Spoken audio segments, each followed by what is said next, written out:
Chères Françaises, chers Français, de métropole, de l'outre-mer, de l'océan Indien, du Pacifique, établis hors de France, chers concitoyens francophones et internationaux. 2021 a été une année d'épreuves tristes et heureuses.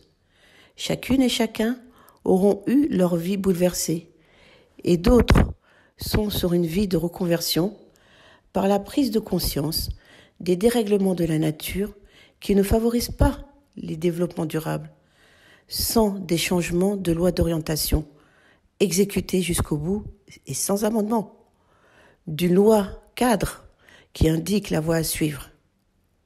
Notre jeunesse ne doit pas être prise en otage. Elle doit garder espoir et enthousiasme.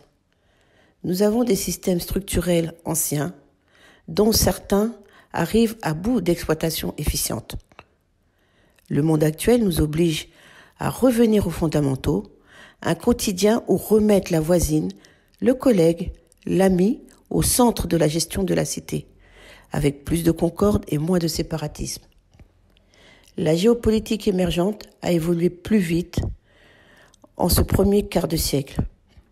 Une position éminemment stratégique dans ce tumulte du concert des nations, où on se doit à plus de concorde et à moins de séparatisme. Une géopolitique émergente qui évolue vers une position fondamentale de l'Afrique sur cet échiquier des continents.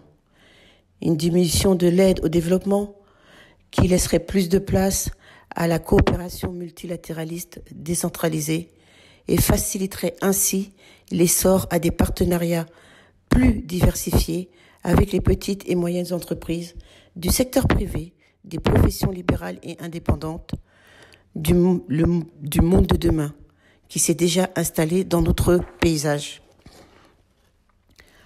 Un monde qui arrive à bout de souffle de l'entre-soi et de la pensée unique. L'année 2021 aura été celle où on a eu davantage à puiser en soi, où il y aura eu le plus de création d'entreprises, de changements radicaux de mode de vie, seul ou en famille, sans remords et au prix de moins de matériel, ou baisser le niveau de vie marchand est meilleur en vue d'une vie qui vous correspond davantage. Mes différentes rencontres sur les thématiques sociales, environnementales, entrepreneuriales, industrielles, avec la société civile et des acteurs économiques privés, des différentes hiérarchies de notre modèle social, des responsables, confirment les schémas précédemment cités. Une vie nouvelle, la recherche d'une vie meilleure, une population plus épanouie, donc plus productive. Au fil de mes rencontres professionnelles, avec ces populations, j'ai vu des effets qui au départ semblaient mitigés, voire négatifs, être en réalité un puits collectif de savoir-faire et savoir-être, en pointe à s'élever et à dépasser les obstacles, parfois au-delà de la mesure de la difficulté rencontrée.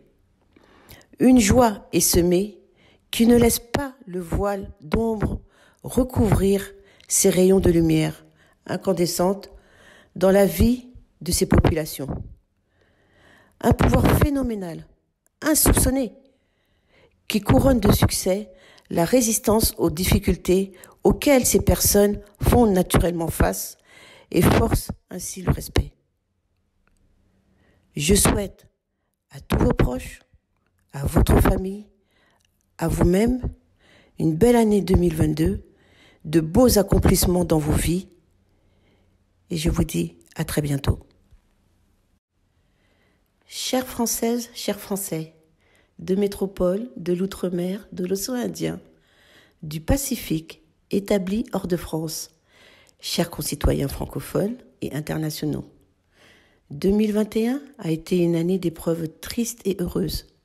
Chacune et chacun auront eu leur vie bouleversée et d'autres sont sur une vie de reconversion par la prise de conscience des dérèglements de la nature qui ne favorisent pas les développements durables, sans des changements de loi d'orientation exécutés jusqu'au bout et sans amendement.